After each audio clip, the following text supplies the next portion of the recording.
Comme tous les matins depuis qu'elle était à Paris, Vénus a fait sa toilette. Elle s'est aspergée le visage d'eau fraîche.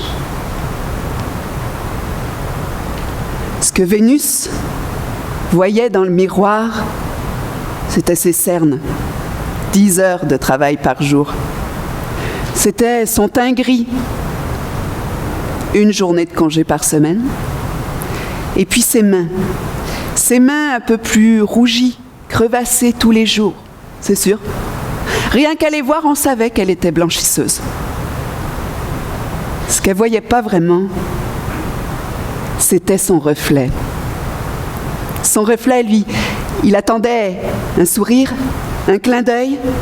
Lui se souvenait de Vénus pétillante qui se mirait dans l'eau de la rivière, qui lui chantait des chansons dans le piano de la grand-mère, qui lui faisait des saluts de reine dans l'horloge.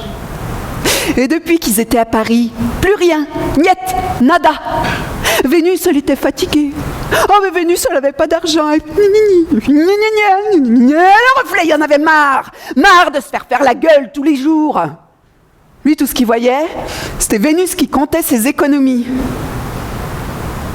Vénus, elle gagnait 30 francs. Son loyer lui en coûtait 23.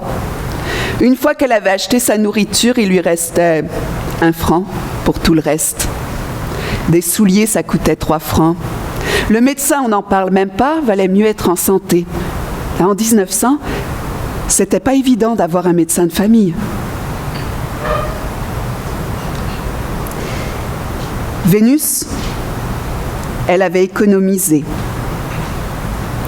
sou après sou, pour s'acheter son billet pour l'exposition universelle.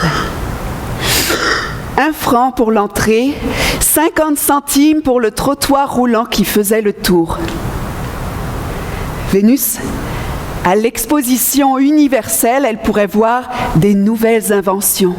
La fée électricité dont tout le monde parlait. Il y aurait des gens du monde entier. C'était sa chance de voyager pour 1 franc 50.